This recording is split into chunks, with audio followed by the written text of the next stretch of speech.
حال ہی میں امریکی وزیر خارجہ مارکو روبیو کی جانب سے بھارت کی تجارتی پالیسیوں پر کی گئی تنقید نے ایک بار پھر اس نازک سوال کو عوامی بحث کا موضوع بنا دیا ہے، یہ کہ کیا عالمی طاقتوں سے آزاد تجارتی معاہدے بھارت جیسے ایگریکلچرل اکنامکس پر انحصار کرنے والے ملک کے لیے واقعی مفید ہیں، یا یہ معاہدے کروڑوں چھوٹے کسانوں اور فارم لیبرز اور زرعی ثقافت کو کسی عالمی منڈی کی قربان گاہ پر چڑھانے کی تیاری ہے۔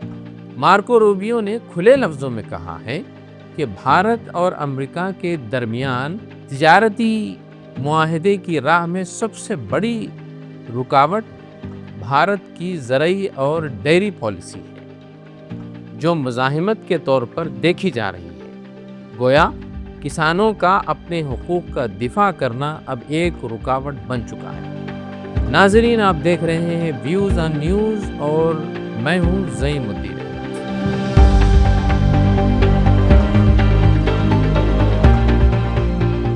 ہم سب یہ جانتے ہیں کہ بھارت کی معیشت ایک طویل عرصے تک زراعت پر منحصر رہی ہے۔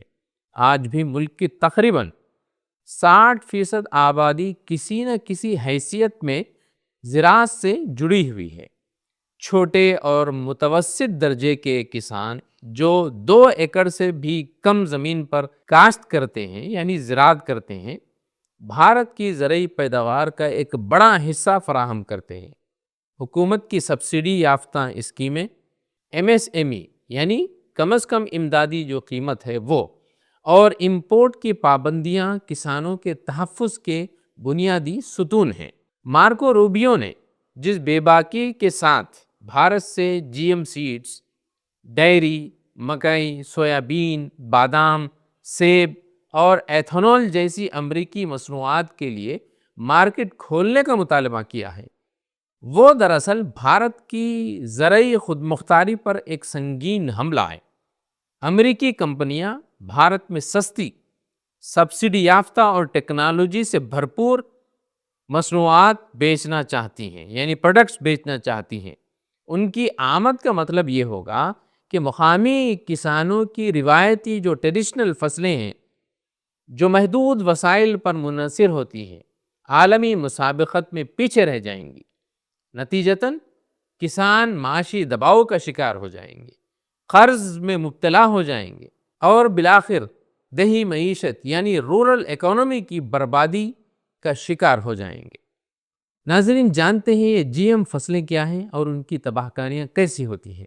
امریکی دباؤ کے تحت بھارت میں جی ایم سیڈز یعنی جینیٹیکلی ماڈیفائڈ فصلوں کی اجازت دینا کسانوں کو بیجوں کو حاصل کرنے کے لیے کارپوریٹ کمپنیوں کا غلام بنانے کے برابر ہے، کیونکہ جی ایم فصلوں کے ساتھ صرف سیڈز ہی نہیں بلکہ کیمیکل فرٹیلائزرز اور مخصوص کیڑے مار ادویات کا استعمال کرنا بھی لازم ہو جاتا ہے، جس کا اثر مٹی میں، پانی میں اور انسانی صحت پر بھی لازماً پڑتا ہے۔ اس کے باوجود امریکہ اسے جدید زراعت کا ماڈل بنا کر پیش کر رہا ہے۔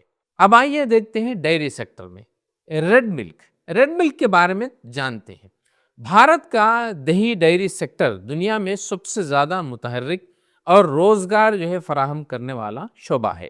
لاکھوں گھرانے چند گایوں اور بھینسوں کے دودھ سے اپنا روزگار چلاتے ہیں، اپنی زندگی بسر کرتے ہیں۔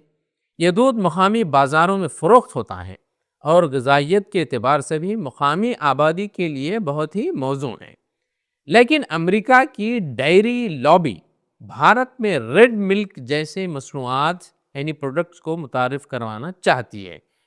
ریڈ ملک سے مراد وہ پروسیسڈ دودھ ہے جس میں artificial ingredients, flavours, protein additive یعنی گایوں بھینسوں کو مختلف جانوروں کا گوشت بلا چارہ کھلایا جاتا ہے تاکہ وہ دودھ زیادہ دیں، اور اس کے ساتھ دودھ میں بعض اوقات غذائی رنگ شامل کیے جاتے ہیں تاکہ وہ صحت مند لگیں اور ہیلدی دکھائی دیں۔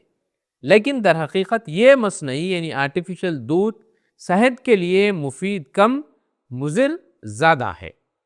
یہ دودھ ذائقے اور اشتہاری مہم کے ذریعے کسٹمرز کو لبھاتا ہے، لیکن اس کے نتیجے میں دیہی دودھ فروشوں یعنی جو رورل دودھ بیچنے والے ہیں ان کا روزگار خطرے میں پڑ جاتا ہے۔ مصنوعی دودھ کے سستے داموں کی فراہمی مقامی مارکیٹ کا توازن بگاڑ دیتی ہے۔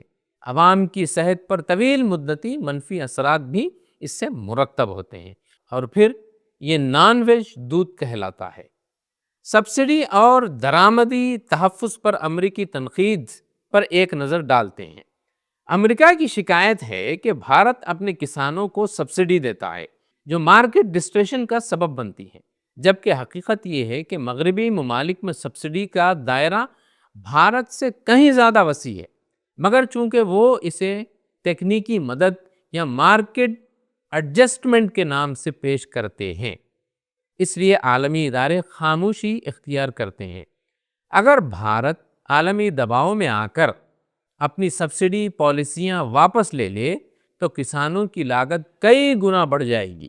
اس کا سیدھا مطلب یہ ہوگا کہ یا تو وہ زراعت چھوڑ دیں یا خود کشی کے دہانے پر پہنچ جائیں۔ سستی اور سبسڈی یافتہ امریکی مصنوعات کی اجازت دینا دراصل بھارت کے لاکھوں چھوٹے کسانوں کے معاشی قتل کے مترادف ہے۔ اس وقت بھارت میں کسانوں کی اوسط آمدنی ماہانہ 8,000 روپے سے بھی کم ہے۔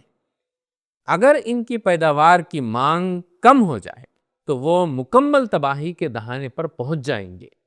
2020-21 کے کسان آندولن نے یہ بات واضح کر دی تھی کہ بھارتی کسان اپنی زمین، بیج، پانی اور اس کا پیداوار پر کسی کارپوریٹ کنٹرول کو قبول نہیں کرے گا۔ جس طرح 3 زرعی قوانین کے خلاف احتجاج کیا گیا تھا، ویسا ہی رد عمل ایسا کسی آزاد تجارتی معاہدے کے خلاف بھی آ سکتا ہے۔ نئی دہلی نے اب تک زراعت اور ڈیری شعبے کو امریکی مطالبات سے محفوظ رکھا ہے، لیکن سوال یہ ہے کہ یہ مزاحمت کب تک جاری رہ سکے گی؟ امریکہ جیسے طاقتور اتحادی کے ساتھ شراکت داری کے دباؤ میں کہیں یہ تحفظاتی پالیسی تبدیل نہ ہو جائے۔ اب آئیے اس کا حل کیا ہے اور کیا اس کا راستہ ہے وہ جانتے ہیں۔ پہلا تو یہ کہ زرعی خود مختاری کا تحفظ فراہم ہو۔ بھارت کو اپنے کسان پالیسیوں کو قومی مفاد سے مشروط رکھنا ہوگا، نہ کہ بین الاقوامی تجارتی دباؤ سے۔ دوسرا، جی ایم فصلوں اور مصنوعی ڈیری مصنوعات پر سخت ریگولیشن، لیبلنگ اور ممانعت ہونی چاہیے۔ تیسری، سبسڈی کو دستوری تحفظ ملے۔ زرعی سبسڈی کو محض بجٹ کا معاملہ نہ سمجھا جائے، بلکہ اسے دیہی انصاف کا حصہ بنایا جائے۔ ڈیری کسانوں کو منڈی کی طاقت فراہم کی جائے۔ کوآپریٹیو ڈیری ماڈل جیسے نندی ہوا، جیسے امول ہے، اس کو مزید وسعت دے کر چھوٹے کسانوں کو مارکیٹ میں مضبوطی دی جائے، ان کو مضبوطی فراہم کی جائے۔ اور پانچویں چیز، عوامی شعور کی بیداری ہو۔ جو کسٹمر سے ان کو جی ایم سیڈز کے بارے میں، ریڈ ملک کے بارے میں بتایا جائے، اس سے صحت پر اور ماحولیاتی نقصانات سے ان کو باخبر کیا جائے۔ امریکہ کے ساتھ مجوزہ جو تجارتی معاہدہ ہے صرف ایک معاہدہ نہیں ہے، بلکہ ایک نقطۂ آغاز ہے جہاں بھارت کو فیصلہ کرنا ہوگا کہ وہ عالمی سرمایہ دارانہ نظام کے آگے جھکنا چاہتا ہے یا اپنی خود مختاری، جاندار اور مقامی زراعت کا دفاع کرے گا۔ اگر حکومت نے کسانوں کی آواز نہ سنی تو نہ صرف رورل اکانومی تباہ ہوگی، بلکہ خوراک، بیج، دودھ اور زمین کا مستقبل بھی مغربی کمپنیوں کے رحم و کرم پر آ جائے گا۔ زرعی شعبے کی یہ قربانی کسی بھی قیمت پر قابل قبول نہیں ہو سکتی۔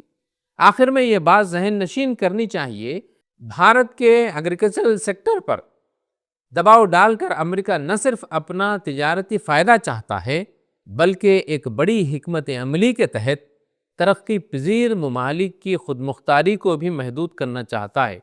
اگر بھارت نے عالمی دباؤ کے آگے سر جھکا دیا تو صرف کسان ہی نہیں بلکہ پورا ملک اس کا خمیازہ بھگتے گا۔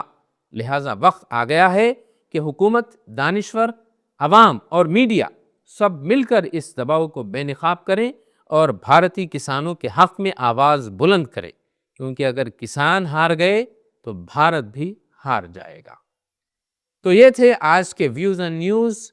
پھر ملتے ہیں کسی نئے موضوع کے ساتھ۔ زعیم الدین احمد کو اجازت دیں۔ ہمارے اس چینل کو سبسکرائب کریں، لائک کریں اور شیئر کرنا نہ بھولیں۔